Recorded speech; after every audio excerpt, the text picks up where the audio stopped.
Hello friends, welcome to my channel theory to reality. तो मेरा main focus यही रहेगा, आपका कंसेप्ट इतना स्ट्रांग हो कि क्वेश्चन का स्टेटमेंट कैसा भी हो, गेट में तो उलझाते ही हैं वैसे भी क्वेश्चंस में। आपको अगर अप्रोच भी चेंज करना पड़ जाए क्वेश्चन सॉल्व करने का, बट आपका अगर कंसेप्ट स्ट्रांग है, फंडामेंटल क्लियर है, तो उस क्वेश्चन को सॉल्व करने में इश्यू ना हो।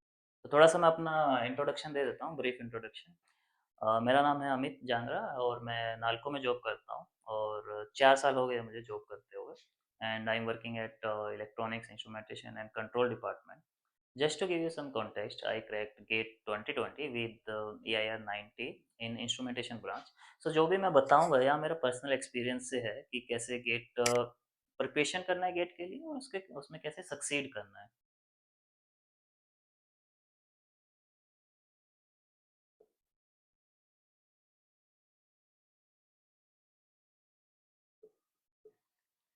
My teaching methodology will be of three components. First will be fundamental. Fundamental should be clear, or we can say basic concepts. Second will be PYQ, previous year questions, gate questions. Third, that I already talked about, trap analysis. So fundamental वही है कि हमको हर एक formula, हर एक theory इतना basic से start करेंगे हम पढ़ना कि हमको एडवांस में भी डीप में भी जाए तो हमको कुछ इश्यू ना हो अगर हमारा बेसिक स्ट्रॉन्ग रहेगा। थोड़ा सा टाइम लगेगा, एक क्लास सिर्फ हमारा थ्योरी पे रहेगा, but you will not regret about it. Okay, जो भी क्वेश्चन सोल्व करोगे आप वो याद आएगा कि हाँ वो तो हमारा कंसेप्ट में था, हम फंडामेंटल्स हमारे क्लियर है, हम सोल्व कर देंगे, कोई इश्यू नहीं है।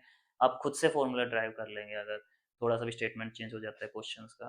उसके बाद देखो, फंडामेंटल क्लियर करने से ठीक है कॉन्फिडेंस आता है, बट जो बूस्ट होता है कॉन्फिडेंस में, क्योंकि आप गेट का प्रिपरेशन कर रहे हैं तो गेट का जब प्रीवियस ईयर क्वेश्चन सोल्व करेंगे उससे आपको बूस्ट मिलेगा, कॉन्फिडेंस मिलेगा। तो हम क्वेश्चन सोल्व करेंगे हमारा प्रैक्टिस करने के लिए, कॉन्फिडेंस बूस्ट करने के लिए, कैसे क्वेश्चंस आते हैं, क्या चेंजेस आता है हर साल क्वेश्चंस में, वो सब हम देखेंगे, प्रीवियस ईयर क्वेश्चंस करेंगे, साथ में इसका कुछ एप्लीकेशन रहेगा, इंडस्ट्री लेवल एप्लीकेशन हम देखेंगे, थोड़ा सा आपको रिलेट कर पाए ताकि आप क्वेश्चंस को, ऐसा नहीं कि जस्ट स्टेटमेंट देखा, वो एक फॉर्मूला बता रखा है, वो फॉर्मूला में वैल्यू डाली, शॉर्टकट आंसर आ गया, वो ठीक नहीं है। उसमें थोड़ा सा भी आप चेंज होगा क्वेश्चंस में, आप कंफ्यूज हो जाओगे, तो वो नर्वसनेस आता है बेसिकली आप ऐसा क्वेश्चन जब सॉल्व करो।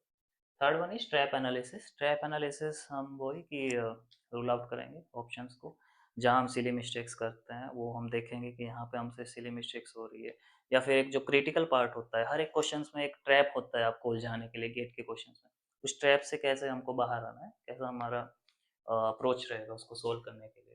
So three concepts we will discuss. Three components, these are just components of my teaching methodology.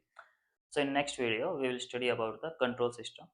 Control system में हम क्या पढ़ेंगे, open loop system, close loop system, transfer function क्यों पढ़ते हैं हम, क्या जरूरत है ट्रांसफर फंक्शन पढ़ने की, हम ट्रांसफर फंक्शन पढ़ते हैं तो टी डोमेन में क्यों नहीं पढ़ते हैं, हम एच डोमेन में क्यों कन्वर्ट करते हैं, हम लैपलेस ट्रांसफॉर्म क्यों यूज करते हैं, फोरियर ट्रांसफॉर्म क्यों नहीं यूज करते हैं, हम लीनियर टाइम इनवेरिएंट कंडीशन क्यों मान के चलते हैं कोई भी फिजिकल मॉडल का, क्योंकि रियलिटी में तो कोई भी सिस्टम एलटीआई नहीं है, तो हम एलटीआई क्यों पढ़ते हैं, क्या कॉम्प्लेक्सिटी बढ़ जाती है अगर हम एलटीआई नहीं पढ़ेंगे, लीनियर टाइम इनवेरिएंट अगर हम नहीं पढ़ेंगे क्या कॉम्प्लेक्सिटी बढ़ जाती है, स्टेट स्पेस मॉडल क्या होता है, क्यों यूज करते हैं।